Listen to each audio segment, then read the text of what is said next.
अस्सलाम वालेकुम जी स्टूडेंट्स, मैं आपको वेलकम करता हूँ एनजीटी 510 टोटल क्वालिटी मैनेजमेंट की इंपॉर्टेंट क्विज़ेस की इस वीडियो में। इंपॉर्टेंट क्विज़ेस की हमारी वीडियो चल रही थी, हमने इसका पार्ट 1 कंप्लीट कर लिया था। हम पार्ट 2 के लिए आज स्टार्ट करेंगे। पार्ट 2 के अंदर जो है हम लेक्चर नंबर 6 से लेकर लेक्चर नंबर 10 के जो इंपॉर्टेंट एमसीक्यूज हैं वो डिस्कस करेंगे। ये एमसीक्यूज पार्ट 1 के पार्ट 2 की ये जो दो वीडियो हैं ये ना सिर्फ आपके मिड टर्म में काम आएंगी बल्कि जो अभी क्विज नंबर 1 आने वाला है नेक्स्ट वीक में या उससे नेक्स्ट वीक में, उसमें भी आपकी बहुत ज़्यादा काम आएंगी। इस वीडियो के अंदर जो फाइल मैं यूज़ कर रहा हूँ ये फ्री ऑफ कॉस्ट आपको प्रोवाइड कर दी जाएगी। आप किस तरीके से ले सकते हैं ये फाइल, उसके लिए वीडियो को पूरा देखें। एंड में मैं आपको पूरा प्रोसेस समझा दूंगा। वीडियो को लाइक करें, शेयर करें, चैनल को सब्सक्राइब जरूर कर लें। तो आइए बिना किसी टाइम को वेस्ट किए हम अपनी वीडियो को स्टार्ट करें।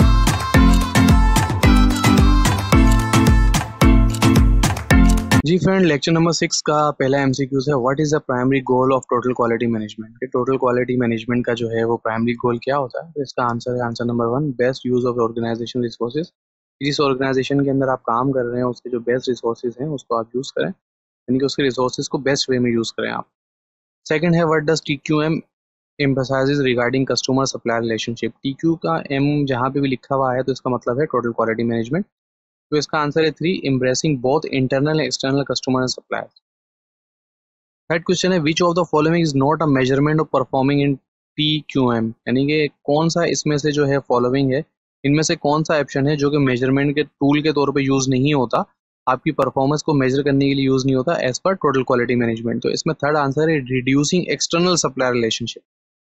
उसके बाद है, what is the role of bench marking in total quality management. Total quality management के अंदर बेंच मार्क क्या है। तो फर्स्ट ऑप्शन ठीक है इसका, comparing your organization to other and emulating best practice. Which of the following is not one of the 9 discussion skills for effective meeting, यानी कि जो इफेक्टिव मीटिंग की 9 स्किल्स हैं उनमें से कौन सा जो है वो इसमें नहीं है। तो इसमें थर्ड आंसर है इग्नोरिंग पार्टिसिपेंट इनपुट्स। उसके बाद क्या, what is the definition of a meeting, के मीटिंग की डेफिनेशन क्या है। तो इसमें थर्ड आंसर ठीक है, गैदरिंग ऑफ 2 और more people work toward an expected outcome. तो सेवेंथ हमारा क्वेश्चन है, how much time do average upper and middle management spend in the meeting. ये average upper and middle management जो है वो कितना टाइम स्पेंड करते हैं। तो इसमें थर्ड आंसर है और 40%। Which category of behaviour is important for maintaining a positive atmosphere in meeting, यानी कि एक मीटिंग के अंदर पॉजिटिव एटमॉस्फेयर मेंटेन करने के लिए कौन सा बिहेवियर जरूरी होता है। तो है ग्रुप मेंटेनेंस बिहेवियर। उसके बाद नाइन्थ ऑप्शन है, what does active listening involve, यानी कि एक्टिव लिसनिंग के अंदर क्या इन्वॉल्व होता है।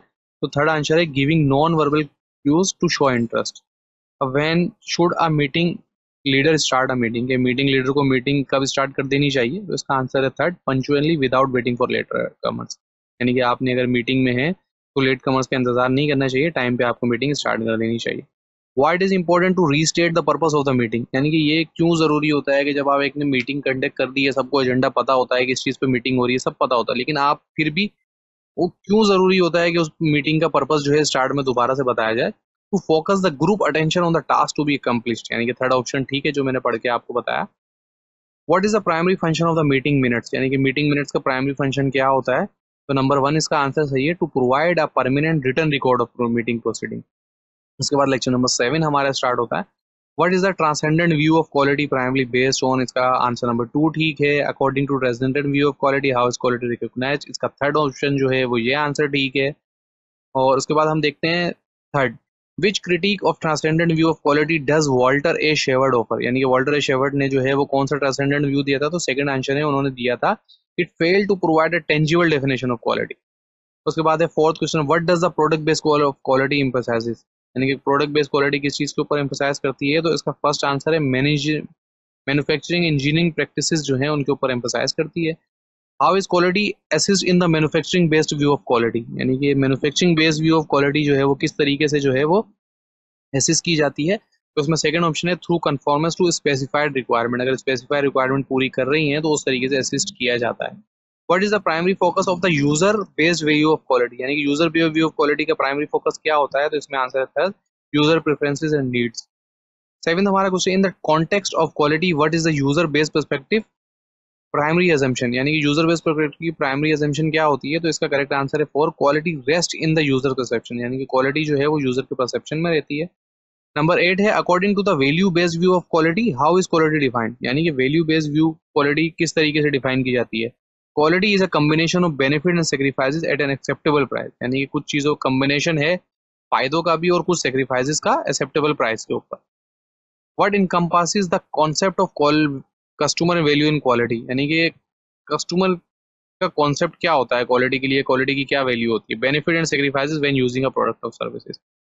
In quality improvement what does the quality of design focus on, यानी कि क्वालिटी डिजाइन किस तरीके से फोकस करता है क्वालिटी इंप्रूवमेंट के अंदर, तो इसका आंसर है 2, मीटिंग कस्टमर नीड्स। उसके बाद हम लेक्चर नंबर 8 स्टार्ट कर देते हैं। इसका पहला क्वेश्चन है what does adopting a total quality philosophy require in terms of organizational change, यानी कि ऑर्गेनाइजेशनल चेंज के अंदर किस तरीके से अडॉप्ट किया जाता है टोटल क्वालिटी के फिलोसफी को, तो इसमें आंसर जो है वो सेकंड सही है, fundamental changes in the process and culture. उसके बाद सेकंड क्वेश्चन हमारा है which aspect is fundamental to achieve total quality according to the text, तो इसका आंसर जो है हमारा सेकंड ठीक है, अ comprehensive effort encompassing multiple approaches. According to Tagoshi, how is loss associated with quality variable expressed? तो इसका करेक्ट आंसर है 3, as a gradual increase in loss with deviation from the targeted value. What is the traditional approach to defining conformity in the manufacturing based of quality? यानी कि traditional approach क्या है manufacturing base में quality के मुताबिक, तो इसमें third answer ठीक है, allowing complacency concerning variation within a specified range. Fifth हमारा क्वेश्चन है Taguchi robust design what is the primary goal of system design, यानी कि टगोशी रोबस्ट का जो डिजाइन था उसमें प्राइमरी गोल क्या था सिस्टम डिजाइन का, तो इसमें आंसर 1 है, क्रिएटिंग अ वर्किंग प्रोटोटाइप। एक वर्किंग प्रोटोटाइप जो है उसके डिजाइन के मुताबिक ये ठीक था कि आप एक प्रोटोटाइप वर्किंग प्रोटोटाइप बना लें, फिर उसको चेक कर लें कि वो ठीक काम कर रहा है या नहीं कर रहा, वो सारे मकासद पूरे कर रहा है तो ठीक है। अच्छा, अगर कुछ स्टूडेंट्स इस वीडियो को देखते हुए बोर हो रहे हैं तो वो बोर इस वजह से हो रही है, आपका इंटरेस्ट इसलिए डेवलप नहीं हो रहा कि आपने शॉर्ट लेक्चर नहीं लिए हुए, ठीक है, तो वो कॉन्सेप्ट आपके साथ क्लियर नहीं है। अब मैं इसमें एमसीक्यू समझाते हुए एक एक कॉन्सेप्ट आपको नहीं समझा सकता, उससे क्या होगा जो स्टूडेंट्स जो हैं वो पिछले शॉर्ट लेक्चर लेते हुए आए हैं वो बोर हो जाएंगे। तो आप अगर बिल्कुल मिड टर्म के करीब इस वीडियो को देख रहे हैं या क्विज़िज के करीब इस वीडियो को देख रहे हैं तो बस ये एमसीक्यूज जो हैं वो आप कोशिश करें याद कर लें या इनके छोटे छोटे कॉन्सेप्ट ले लें कि हाँ टोगोशी रोबस्ट डिजाइन के अंदर क्वालिटी का फोकस डिजाइन किसके ऊपर था, तो आपको समझ में आ जाएगा कि क्रिएटिंग प्रोटोटाइप के ऊपर था। तो जब ये एमसीक्यूज आपकी नजर से गुजरेगा तो आपको ये याद होगा, आप एमसीक्यूज इजीली अटेम्प्ट करके नंबर हासिल कर सकते हैं। What is the objective parameter design in Taguchi robust design methodology, यानी कि टगोशी के रोबस्ट डिजाइन मेथोडोलॉजी में क्या था, experimenting to find which factor influence performance, के उसने वो फैक्टर आइडेंटिफाई करा था जो परफॉर्मेंस को जो है वो इन्फ्लुएंस कर रहा था। सेवेंथ क्वेश्चन है what is the purpose of tolerant design Taguchi robust design approach, यानी कि टॉलरेंट डिजाइन का पर्पस क्या था, तो fourth answer setting looser tolerance limit for less important factor. उसके बाद था in Taguchi robust design what is the outcome of the experiment that test different factor combination, तो इसमें आंसर फोर्थ है knowledge of the factor that significantly affect product quality. Ninth हमारा MCQs है how does robust design to help improve quality in a practical example with cookies, यानी कि cookies की उन्होंने example दी थी और उसके ऊपर प्रैक्टिकल पूरा करके दिखाया था bye identifying and controlling the most influential factor, यानी कि मोस्ट इन्फ्लुएंशियल फैक्टर जो थे उनको कंट्रोल करके उन्होंने दिखाया था कि ओवन का टेम्परेचर कितना होना चाहिए, शुगर कितनी होनी चाहिए, पूरी रेसिपी को आप किस तरीके से सेट कर सकते हैं और फिर उसको स्टैंडर्ड बना के आप फॉलो कर सकते हैं। What is the main goal of Taguchi approach to robust design, यानी कि मेन गोल क्या था, मेन गोल था करेक्ट आंसर है 3 consistently producing high quality product, यानी कि इनके जो टगोशी की जो अप्रोच थी रोबस्ट डिजाइन की उसका मेन फोकस क्या था कि एक क्वालिटी प्रोडक्ट जो है वो बनाए जाए, कंसिस्टेंटली बनाया जाए। लेक्चर नंबर 9 हमारा यहाँ पर है what does WT stand in the context of content, यानी कि कंटेंट के उसमें डब्ल्यूटीओ किस चीज पे स्टैंड करता है, तो वर्ल्ड ट्रेड ऑर्गेनाइजेशन जो है वो इसके ऊपर स्टैंड करता है।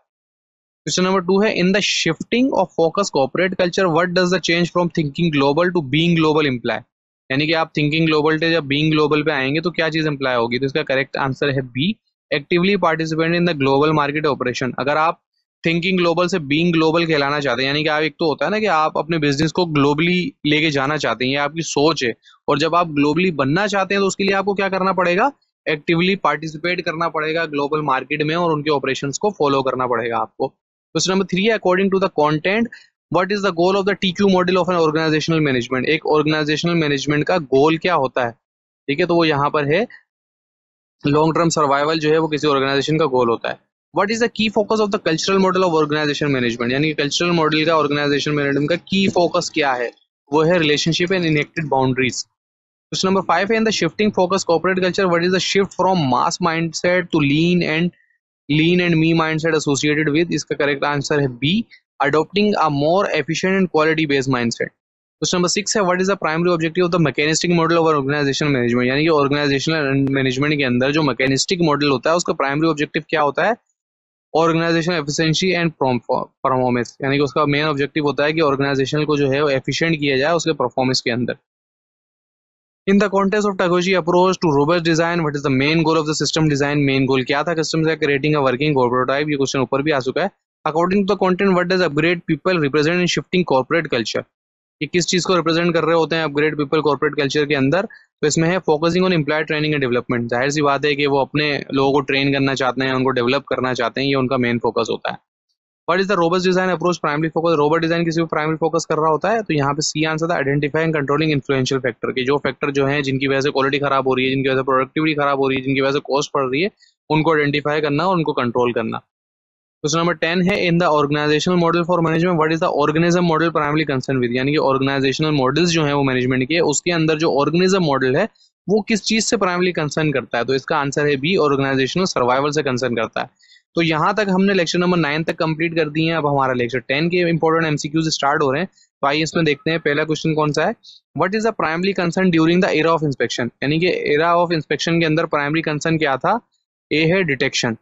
सेकंड है during the era of statical quality control was the primary view of quality. अब इसमें जो है वो डी ऑप्शन है product uniformity reduce inspection. Question number 3 है who had a significant role in giving quality a scientific footing and introduce statical quality control. तो इसका answer है सी, वॉल्टर शेवर्ड ने ये कॉन्सेप्ट दिया था। In the quality assurance era how did the view of quality evolve, C answer इसका है from defect prevention to a proactive approach. What did Armand Friedman emphasize regarding the responsibility of quality in organization? Armand Friedman किस चीज के ऊपर emphasize किया था, किस चीज पे जोर दिया था? उन्होंने क्रॉस फंक्शनल टीम के ऊपर जोर दिया था और उनको बोला था कि क्रॉस फंक्शनल टीम बनाई जाए और उनके अंदर रिस्पॉन्सिबिलिटी जो है वो शेयर कर दी जाए ताकि हर बंदा अपना काम सही तरीके से पूरा कर सके। I am sorry. What does total quality management ideally represent during the strategic quality management era? इसमें C a pursuit of excellent employ at all level. Question number 7 है what external forces contribute to top manager recognizing the important quality during the strategic management era? इसका answer है B, rising product liability suit and foreign competition. Question number 8 है in which era did the concept of processes become an integral part of quality, यानी कि किस era के अंदर जो है वो प्रोसेसेस जो है वो क्वालिटी का हिस्सा बन गए थे? तो उसमें डी है strategic quality management era. Question number 10 है what does total quality management represent regarding quality process, यानी कि क्वालिटी प्रोसेसेस जो हैं वो किस चीज को रिप्रेजेंट करते हैं टोटल क्वालिटी मैनेजमेंट के अंदर? Pursuit of excellent through quality management, कि आप एक्सीलेंट अचीव कर लें। लास्ट क्वेश्चन है हमारा who played a significant role in the quality movement in both Japan and the United State emphasizing the importance of continuous improvement, यानी कि वो कौन थे जिन्होंने बहुत इंपॉर्टेंट रोल प्ले किया जापान और यूनाइटेड स्टेट की क्वालिटी को इंप्रूव करने, जिन्होंने वहां की ऑर्गेनाइजेशन को, वहां के लोगों को क्वालिटी सिखाई, टोटल क्वालिटी मैनेजमेंट के प्रिंसिपल सिखाए? ये बहुत ज्यादा इंपॉर्टेंट क्वेश्चन है। तो उनका नाम था डब्ल्यू एडवर्ड डेमिंग। ठीक है गाइस, तो ये था आज का लेक्चर्स। इसका हमने पार्ट 1 कवर किया जिसमें 1 से लेके 5 तक एमसीक्यूज कवर किए और उसके बाद हमने ये वाला पार्ट कवर किया पार्ट 2 जिसके अंदर हमने लेक्चर नंबर 6 से लेके लेक्चर नंबर 10 तक के एमसीक्यूज कवर करे। अगर आपको ये फाइल चाहिए, वीडियो के डिस्क्रिप्शन में मेरा ईमेल आईडी मौजूद है, व्हाट्सएप ग्रुप का लिंक मौजूद है, फेसबुक पेज का लिंक मौजूद है। जो मेथड आपके लिए सूटेबल है उससे हमसे कॉन्टेक्ट करें। मैं या मेरी टीम का कोई भी बंदा आपको ये फाइल जो है वो फ्री ऑफ कॉस्ट प्रोवाइड कर देगा। वीडियो को लाइक करें, शेयर करें, चैनल को सब्सक्राइब जरूर करें। आज की वीडियो में इतना ही, मिलते हैं अगली वीडियो में। जब तक दुआओं में याद रखिए।